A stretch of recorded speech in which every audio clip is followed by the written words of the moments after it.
Nicolas Dominguez, is he the real deal at Nottingham Forest? Let's take a look.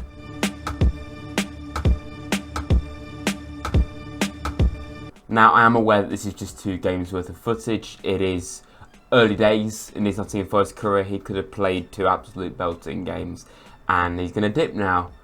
I doubt it and I hope not, but based on what we've seen, he looks quality. This video was really depending on how he played against Brentford, because going into that game I was thinking, you know what, everyone was raving about Dominguez after the City game, one of the hardest games in the world, and he held his own in his first game in English football. He did really well.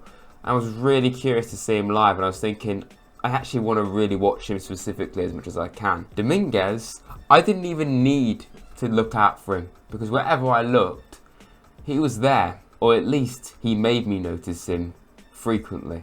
There's so many things I noticed and I'm going to go over it in this video. Please like and subscribe if you are new, just because, I mean, it's a nice thing to do really. If you like and subscribe, Forest European tour incoming. Can't promise that actually, but just do it, you know what I mean. So, taking a look at how we actually set up against Brentford, this is pretty much what it was. In fact, it was. There's no pretty much about it. I mean, it was pretty in some aspects on the pitch, kind of, but you know, that's besides the point. You had Mangala as basically the anchor man between the defence and the midfield, and he seriously goes under the radar. Even I can openly admit I underestimate him at times in his importance. He was there, and in this game, he was pretty much only here. And in fact, he kind of dropped further back at times, I saw. I've watched pretty much the entire Brentford game back in order to do this video accurately, and that's what I noticed. Now, in the Manchester City game, I've also seen a bit of that back as well. All 3 of these were kind of just like all over the place, as you kind of would be against Man City, to try and just cause them any kind of pressure. But the reason why I'm mentioning that is because of how Dominguez played in both of these games. Frequently, he would get, and I'm not joking, up here. So when the ball was played to Brentford's back line, genuinely Dominguez would end up sprinting multiple times up here, frequently in front of the attack, which you'd probably expect the attack to do that, but Dominguez was the one that was doing it more than anyone. And a lot of people pointed that out. Okay, Ibrahim Sangara, I said it right first time, bloody hell. You had Mangala, like I say, being like the anchor man, Dominguez here, like monitoring all this area, but this was like his main position. And then Sangara was here, really, quite often being advanced. I was a bit concerned when Danilo was injured, because I was thinking we haven't really got anyone else at all with his attacking qualities, his flair, his drive, his enthusiasm in that midfield.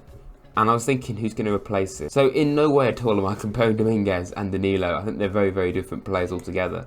But you haven't got Dominguez, for example. Obviously, you've got Danilo, and he just does all sorts of stuff, constantly getting on the ball. But my point is okay, we don't have Danilo currently, but we have Dominguez, and he offers something totally different. He's not the same kind of player, but he does offer that attacking enthusiasm and intent. This is proper tactical analysis of Rads at this stage. I know, call me Sky Sports panel, and they probably would be a bit biased towards the Big Six if this was Man United. I'm not going to do that, and Brentford certainly aren't the Big Six, I can tell you that. Now, forgive the fact that the quality of this is absolutely atrocious.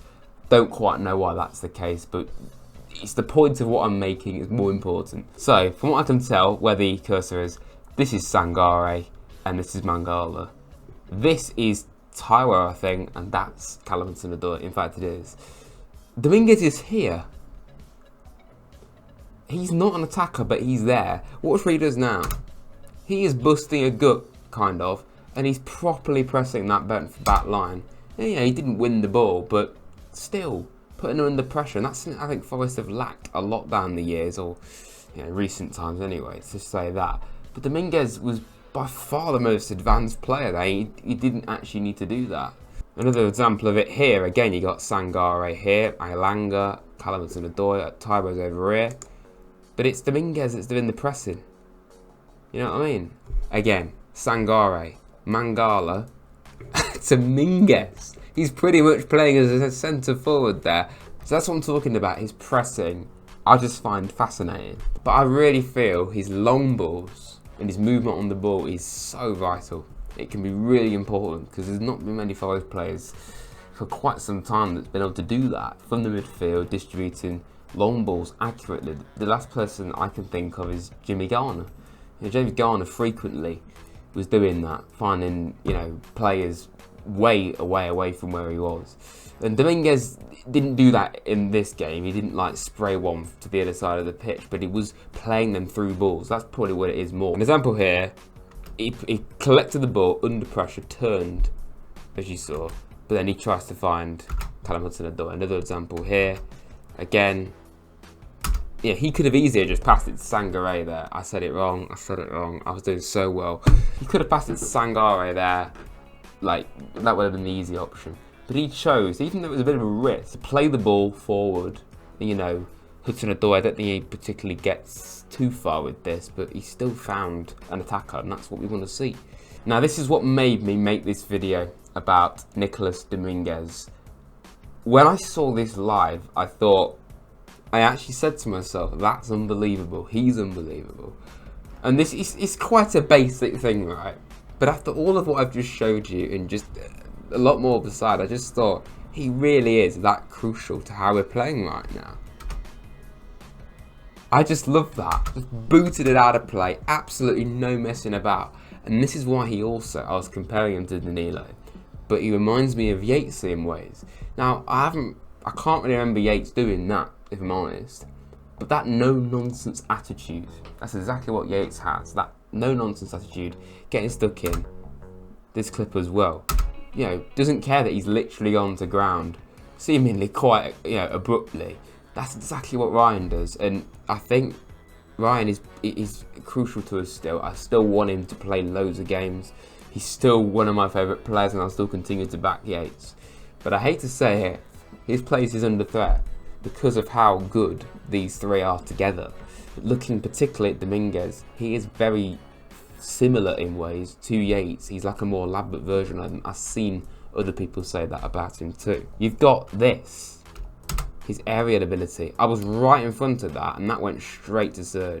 Right in front of that, screen's gone black. I was right in front of that and thought, okay, it's a simple thing, but to do a backwards header is not actually as easy as it looks. The fact that he had that awareness, his spatial awareness, is amazing. He seems to know exactly where he wants to play a ball at the right moment. He knows where the dangers are. It's like he already knows, and he does really. But to be that aware and no dithering as such, it's just great. One more clip I want to take a closer look at in depth is his goal. Obviously, can't not mention that. Dominguez is here, already very advanced. You've got Sangare here as well. He's quite far forward at this stage. Mangala, again, staying back by far the most of the three of them. But again, the fact that he had the initiative to do that is a phenomenal header. That is unreal. But my point is with this video is I just love the options we now have. It's unreal, isn't it? You've got Mangala as that holding play. You've got Sangare as he's dribbling on the ball, his long balls, only proper long balls. I wasn't talking about the ones that Dominguez was doing. Is brilliant. Brick wall in time, hopefully. And then Dominguez, everything that he offers, he's a proper all-rounder. But I do think the best midfielder right now has to be these three, I should say. And then Yates and Danilo play huge parts still. There's no doubt about that. And even check Chiarte, we saw at the end of the game. In fact, it was Sangare who went off, wasn't it? We saw that this happened pretty much. Chiarte would go in there and become that option. That could just come on and just be like that man that can just see out a game. If you want to see more of these kind of videos on the channel going forward, then please continue to show support. Hit the like button, subscribe to Rads, comment below. It all goes a long way. Appreciate it. I haven't done many of these tactical videos down the years. I've only really started doing them just recently, but I hope you're enjoying them, and I'll continue to keep producing them if that's what you all want. Thanks for watching, everyone. I'll be doing my Crystal Palace coverage this weekend, of course, preview and reaction. Stay tuned for that. Calling you Reds.